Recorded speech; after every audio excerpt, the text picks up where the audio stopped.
The royal nursery of the Zarethian Empire had never been so quiet. Normally, the chamber shimmered with soft bioluminescent light, and the air carried the sweet scent of nutrient vapor. The twin heirs to the Zarethian throne, Prince Keller and Princess Virith, would chirp and snap playfully, their iridescent scales flashing gold and violet as attendants hovered nearby. But today, the heirs lay curled in their nest of woven star silk, their scales dull. Their eyes, once bright with predatory curiosity, were half-lidded. They refused to eat. The best chefs from across the Empire had tried everything. Fresh Nebulon marrow from the Orion belts, crushed plasma krill harvested from gas giant storms. Even the forbidden solar pearls from a star's corona delicacies fit only for royalty. The cubs turned away from it all. "It is unthinkable," hissed High Minister Thark, his frill flaring anxiously. "The heirs have never rejected sustenance. They have consumed nothing for 2 cycles," whispered a caretaker. "Their metabolism is slowing." Emperor Zareth IV loomed at the center of the chamber, wings folded tightly against his massive frame. A ruler feared across galaxies, conqueror of 12 systems, yet utterly helpless before his own offspring. "Find a solution," he commanded. "Or find new positions in the outer colonies." Panic rippled through the court. That was when the humans arrived. They had only recently joined the Galactic Concord. Compared to the Zarethians' towering draconic beings evolved from apex predators, humans were small, soft, and unimpressive. Their strength was average, their lifespan modest, but their reputation peculiar. "They eat plants," one Zarethian noble had once scoffed in disbelief. "Not just plants. They cultivated them, engineered them, cooked them in thousands of variations." Humans had turned food into art, into science, into culture. And now, standing awkwardly beneath vaulted crystalline ceilings, was Ambassador Elena Ramirez, flanked by 2 human agricultural specialists. "You claim," Minister Thark said skeptically, "that you can feed carnivorous royal cubs with vegetation?" Elena gave a small smile. "Not just vegetation. Sustainable earth-grown delicacies." The Emperor's eyes narrowed. "You have one chance, human." The first thing the humans did shocked everyone. They asked questions. "What temperature do the cubs prefer their food?" asked Dr. Patel, tapping notes into his wrist console. "What texture do they respond to?" added Chef Marcus Lin. "Crunch? Tender? Fibrous?" Zarethian attendants blinked in confusion. Food was fuel. It was hunted, harvested, and consumed. It was not analyzed like this. "We have always fed them prime cuts of prey," Thark said stiffly. Chef Marcus nodded thoughtfully. "On Earth, we've learned that appetite isn't just about nutrients. It's about scent, presentation, even memory." The court exchanged skeptical glances. Still, desperation breeds tolerance. The humans were escorted to a biolaboratory wing. Within hours, they began their work. They requested samples of Zarethian dietary enzymes, scanned the cubs' metabolic signatures, compared amino acid structures between galactic fauna and Earth crops. Its protein density, Dr. Patel realized, their bodies crave high-intensity amino chains. But they're rejecting the taste profile. "Too metallic," Chef Marcus muttered after analyzing a platter of Nebulon marrow. "No wonder they're turning away." From insulated containers, the humans revealed their supplies. Legumes genetically enhanced for protein concentration. Fungi cultivated for dense nutrient structures, algae compressed into emerald sheets. "Plants?" a guard murmured incredulously. "Plants," Elena confirmed. "But optimized." Within the laboratory kitchen constructed in record time, the humans began transforming the ingredients. They fermented fungal proteins to deepen umami compounds, smoked algae over controlled heat to mimic the aroma of roasted meat, blended legumes with mineral supplements tailored precisely to Zarethian physiology. The result was unlike anything the court had seen. On a crystalline platter lay carefully shaped portions of dark, glistening food. It shimmered faintly, infused with safe, luminescent bacteria to resemble fresh prey. Steam curled upward, carrying a rich, savory scent that filled the nursery. Even the Emperor's nostrils flared. "Present it," he ordered. The humans stepped back as attendants placed the platter before the cubs. Prince Kaler stirred first. His tongue flicked out, tasting the air. Princess Virith lifted her head weakly. The scent reached them. There was hesitation. Then Keller took a bite. The entire chamber froze. The cub chewed slowly. His eyes widened. He swallowed, and lunged for another mouthful. Virith followed instantly, tiny claws digging into the platter as both cubs devoured the offering with ferocious enthusiasm. Gasps erupted across the court. "They eat," whispered Thark in disbelief. Within minutes, the platter was empty. The cubs chirped excitedly, nudging each other, their scales already regaining a hint of brilliance. The Emperor stepped forward, lowering his massive head toward the humans. "What is this?" Chef Marcus allowed himself a proud grin. "High-density plant protein, structured through fungal fermentation, enhanced with mineral matrices compatible with your species, entirely sustainable." "Sustainable? Sustainable?" The Emperor repeated. Elena nodded. "No hunting endangered species. No stripping asteroid belts of life. These ingredients can be cultivated indefinitely on planets, in stations, even aboard ships." Dr. Patel added, "We can share the methods. Help your empire reduce reliance on unstable food chains." Silence fell. For centuries, the Zarethians had conquered to secure resources, devoured ecosystems to feed their growing population. Entire wars had begun over nutrient-rich systems. And here stood a species offering nourishment without conquest. The cubs chirped loudly, demanding more. The Emperor's gaze softened just slightly as he watched them. "You have fed my heirs," he said at last. "You have done what none of my scientists could." He turned to his court. "Effective immediately, initiate trade accords with the Human Coalition. Allocate research funding for sustainable agriculture integration." A ripple of shock passed through the ministers. "And," the Emperor continued, eyes glinting, "invite human culinary experts to remain as honored advisors." Elena inclined her head. "We would be honored." Weeks later, the transformation was undeniable. Human-designed cultivation domes rose across Zarethian core worlds. Hybrid crops flourished under alien suns. Former hunting fleets were retrofitted into agricultural transports. The royal cubs thrived. Their scales shone brighter than ever, their growth accelerated by balanced nutrition. They even showed preference for certain human flavor variations: smoked lentil fungi blend for Keller, spiced algae protein roast for Virith. The court still whispered in amazement. "They conquered us," one noble muttered. "No," Thark corrected quietly, watching the cubs play. "They fed us." In time, other empires took notice. The Zarethians, once feared for their endless hunger, became advocates of sustainable expansion. Conflict over food resources declined across neighboring sectors. All because a small soft species from a blue planet believed that plants could be powerful. At a celebratory banquet months later, Emperor Zareth raised a ceremonial goblet. "To humanity," he proclaimed. "A species that proves strength is not only in claws and flame, but in innovation, compassion, and the courage to grow." Across the hall, Elena smiled as the royal cubs gnawed happily on carefully prepared earth-grown delicacies. Humanity had not arrived with fleets or weapons. They had arrived with seeds, and in doing so, they changed an empire. For millennia, the name Zarethia echoed across the stars, a name spoken in hushed, fearful tones. The Zarethians were warriors, born and bred for conquest. Their entire society, their art, their very identity was forged in the crucible of battle. Their history was a tapestry woven with the threads of conquered worlds and vanquished foes. Strength was measured in victories, honor was found on the battlefield, and glory was the ultimate prize. Their warships, colossal feats of engineering, were monuments to their power, capable of turning entire planets to dust.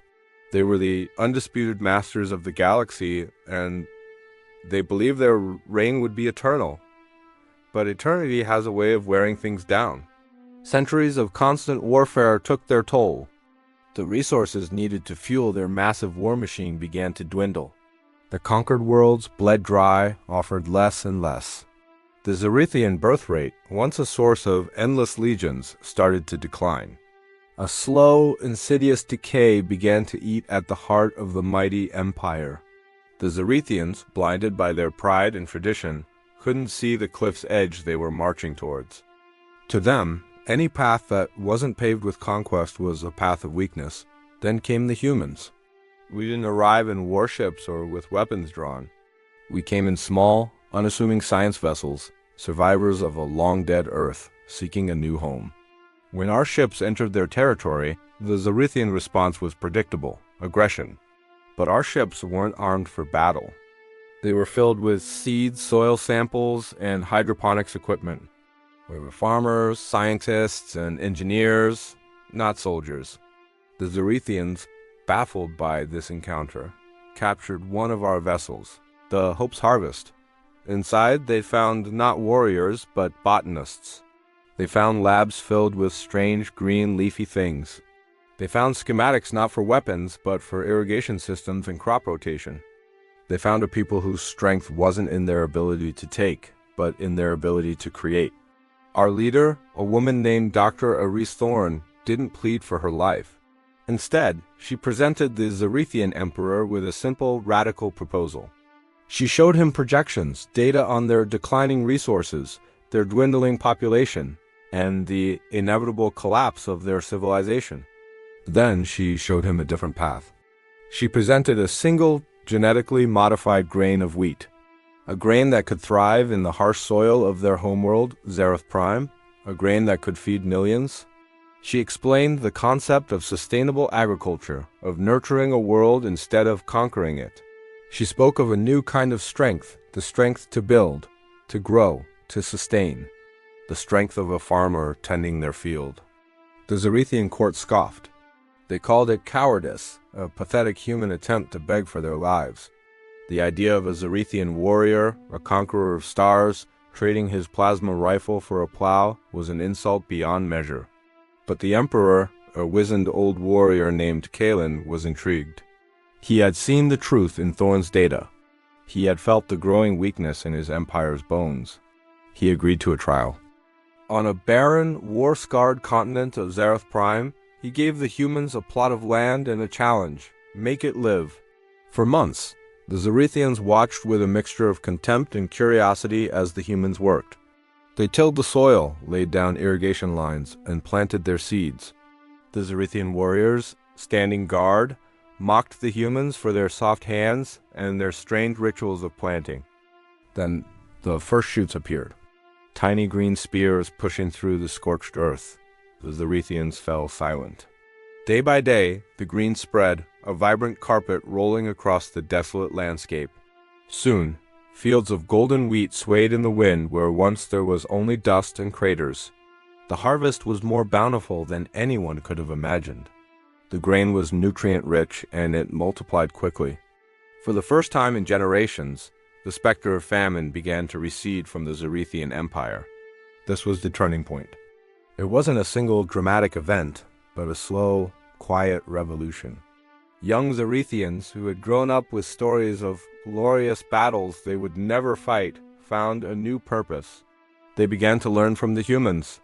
They learned to read the soil, to understand the seasons, to nurture life. They found a different kind of honor in the sweat of their brow and the fruits of their labor. The sight of a warrior in full battle, armor carefully tending to a sapling, became a common one. Of course, the transition was not easy. There was resistance. Hardline traditionalists saw this new way of life as a betrayal of their heritage. They clung to the old ways, to the belief that true strength only came from dominance. Clashes occurred, and for a time, it seemed the empire might tear itself apart, but the fields kept growing. The granaries kept filling. The children grew stronger, healthier. The simple, undeniable truth of a full belly is a powerful argument. Emperor Kalen officially decreed the Great Tilling, shifting the empire's focus from conquest to cultivation. Warships were dismantled, their powerful cores repurposed to power massive atmospheric processors and irrigation networks. Weapons foundries were converted into factories for producing farming equipment. The greatest minds of the empire, once dedicated to creating deadlier weapons, now worked on developing hardier crops. the definition of a Zarethian hero began to change. It was no longer the warrior who conquered a dozen star systems, but the farmer who developed a strain of grain that could feed 1,000,000 people. The Zarethian Empire still stands, but it is a very different place. Its power is no longer measured in the number of worlds it has conquered, but in the number of worlds it has helped make fertile. Their ships still travel the stars, but now they carry seeds and agricultural knowledge, not armies. They are no longer conquerors. They are gardeners. They learn from humanity that the greatest strength isn't the power to destroy, but the power to create. They redefine their pride, not in what they could take from the galaxy, but in what they could give back to it. The story of Zarethia became a testament to the idea that even the most hardened warrior society can find a new, more profound strength in the simple, humble act of planting a seed and watching it grow. Thank you so much for watching. If you enjoyed this story, don't forget to subscribe, and hit that notification bell for more tales from across the cosmos. See you next time. Peace, the Zarethians were learning, was not quiet. It was busy. Cultivation domes now shimmered across 100 systems. Orbital defense fleets trained in ecological containment and disaster relief. Trade corridors once guarded for tribute now carried seed vaults, nutrient cultures, and agricultural engineers. And at the center of it all, growing faster than anyone expected, were the royal heirs. Prince Keller and Princess Verith were no longer small cubs. Their wings stretched wide and strong, their scales polished like living jewels. They trained with the warcast at dawn and studied agricultural sciences by midday. In the evenings, they toured research domes, asking sharp, relentless questions that left ministers scrambling. They were the first generation raised not in endless hunger, but in cultivated abundance. And that frightened someone. Beyond the Zarethian borders, the Korthal Dominion watched carefully. The Korthal were opportunists, lean, calculating, and ancient rivals of the Empire. For centuries, they had relied on Zarethian aggression to destabilize neighboring regions. Wars created markets. Desperation created leverage, but the Zarethians were no longer desperate. They grow food, a Korthal strategist sneered during a shadowed council session. They grow alliances. Their hunger no longer drives them. Then we must remind the galaxy what they are, their High Executor replied coldly. The plan was simple. Destroy the gardens. The attack came without warning. On the agri-world Telmara Prime, orbital satellites detected incoming signature stealth vessels emerging from folded space. Before defense grids fully activated, kinetic strikes rained down upon cultivation domes. Glass and alloy shattered. Carefully balanced ecosystems ruptured into vacuum. Fungal towers that had taken years to perfect collapsed in seconds. Emergency signals erupted across Imperial channels. In the capital, alarms blazed crimson. They target food infrastructure, Minister Thark reported, horror tightening his voice. Not population centers, Razek's eyes burned. They aim to provoke us. Emperor Zareth turned toward the command dais and found two figures already standing there, Keller and Verith. We request deployment authorization, Keller said, voice steady despite the tension vibrating through the chamber. You are heirs, Thark protested. Not soldiers. We are both, Verith countered. And Telmara feeds 3 outer systems. The Emperor studied his children. In their eyes he saw flame, but controlled flame. You will command a defense wing, he said at last. Under General Razek's oversight, the siblings bowed sharply. Human advisors filled the strategy room alongside Zarethian commanders. Elena stood beside Dr. Patel, analyzing live damage projections. They're precise, Patel muttered. Targeting atmospheric stabilizers and seed banks. They want famine, Elena said quietly. Or war, Razek's claws flexed. It will have neither, Keller stuck forward. If we pursue full retaliation, we prove their narrative that we are ruled by hunger. Verith nodded. Instead, we defend, contain, and expose. Razek gave them a measuring look. Explain. Broadcast live feeds, Keller said. Show the galaxy who targets food supplies. Show who protects them. Elena's lips curved faintly. Information warfare. And, Verith added, deploy restoration ships alongside defense fleets. We rebuild while we fight. The war general's rumble carried reluctant approval. You think like gardeners, Keller's eyes glinted. We think like rulers. The counter-operation unfolded with breathtaking coordination. Zarethian dreadnoughts intercepted Corthal vessels with disciplined precision, disabling engines instead of obliterating hulls. Human-designed shield algorithms minimized collateral damage to nearby domes. Every strike, every maneuver was transmitted across galactic networks. Footage spread rapidly, Corthal ships firing upon agricultural worlds. Zarethian fleets shielding harvest transports. Human and Zarethian crews working side by side to restore ruptured biospheres. On Telmara Prime's surface, Vareth personally assisted evacuation teams, her massive wings shielding workers from debris as emergency fungal spores were replanted into nutrient soil. Stabilizers at 60%, a technician shouted. Divert orbital reflectors, Keller commanded from his flagship. We will not lose this harvest. The Corthal, expecting blind retaliation, found themselves facing something far more dangerous: restraint. Within 2 cycles, their offensive stalled. Within 3, their vessels were surrounded, not annihilated, but captured. The High Executor of the Corthal Dominion appeared on emergency diplomatic channels, his expression tight. You could have destroyed our fleet, he hissed at Emperor Zareth. Yes, the Emperor agreed calmly. Why did you not? Zareth's gaze was steady as a star. Because we are no longer ruled by scarcity, he gestured, and the live feed shifted to Telmara Prime, where shattered domes were already being resealed, where green life pushed stubbornly through scorched soil. You sought to remind the galaxy what we were, Zareth continued. Instead, you have revealed what we have become. Across dozens of systems, neutral observers watched. The Corthal had attacked food. The Zarethians had defended life. The political consequences were immediate. Trade sanctions against the Corthal multiplied.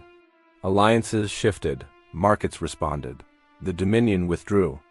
Weeks later, Telmara Prime bloomed again. Hybrid crops engineered for faster recovery rose beneath reinforced domes. New orbital shields gleamed overhead, designed through joint human-Zarethian research. In the restored arboretum of the capital, Keller and Vareth stood before gathered citizens. We are descendants of hunters, Keller declared, voice carrying across the vast chamber. But we are also architects of survival. Vareth extended one claw toward a projection of flourishing agri-worlds. Strength is not proven by what we destroy, she said. It is proven by what we defend. Thunderous approval shook the hall. Razek watched from the sidelines, arms folded, pride evident in the subtle lift of his frill. They are different, he murmured to Elena. They're fed differently, she replied gently. The general gave a low chuckle. Later, in a quiet corner of the garden, the Emperor stood with his heirs. You chose a difficult path, he told them. Keller inclined his head.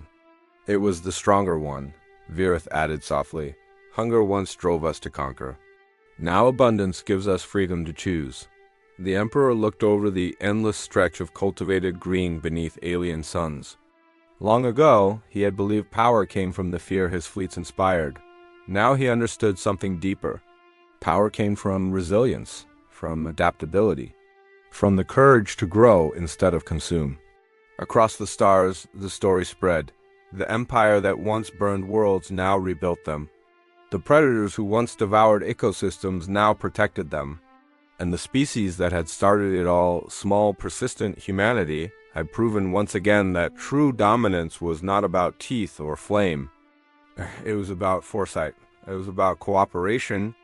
It was about planting seeds in hostile soil and trusting they would grow. In the end, the royal cubs had not merely been saved from starvation. They had become the generation that ensured no one else would face it. And the galaxy learned a final lesson. You can fear the creature that breathes fire, but you should respect the one that learns to tend the garden. Years passed. The royal cubs were cubs no longer.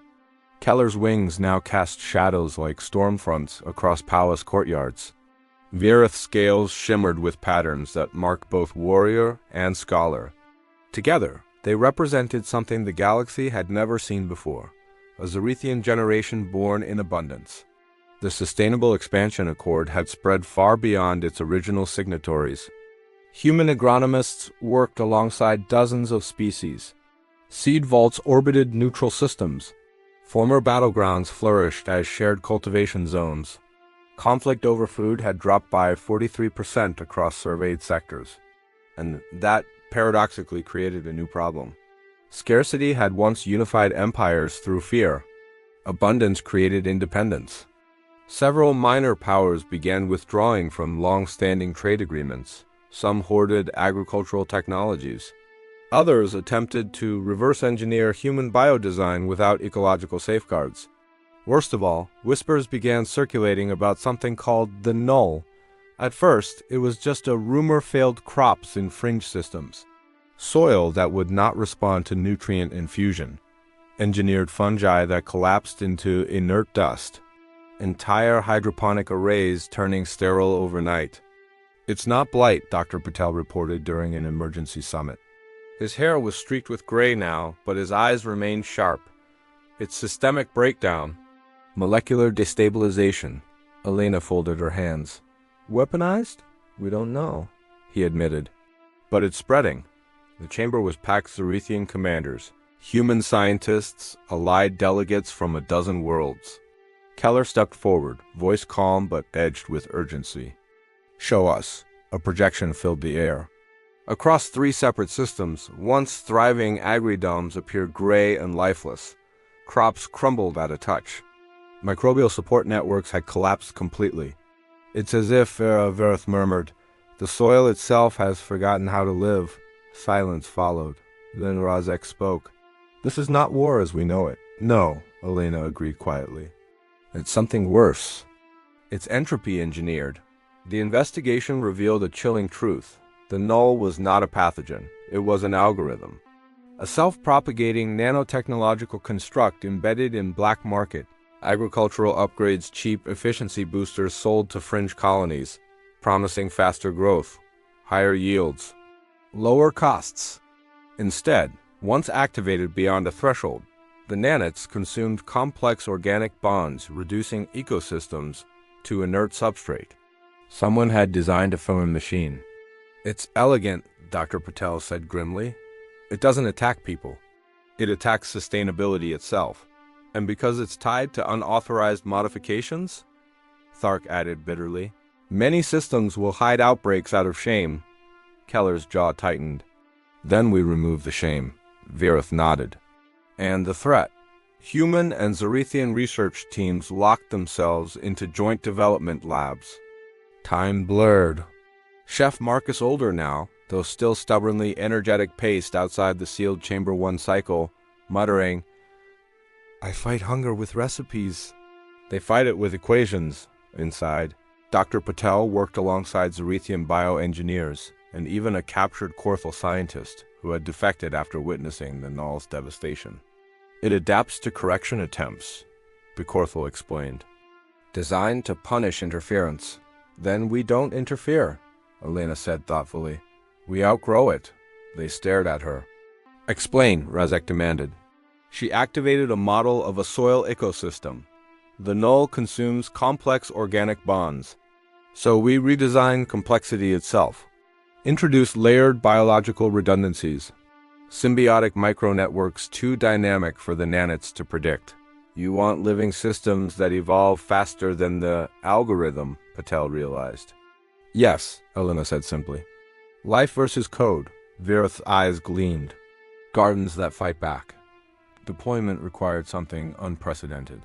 Instead of sending war fleets alone, the Empire mobilized what they called the Harvest Armada.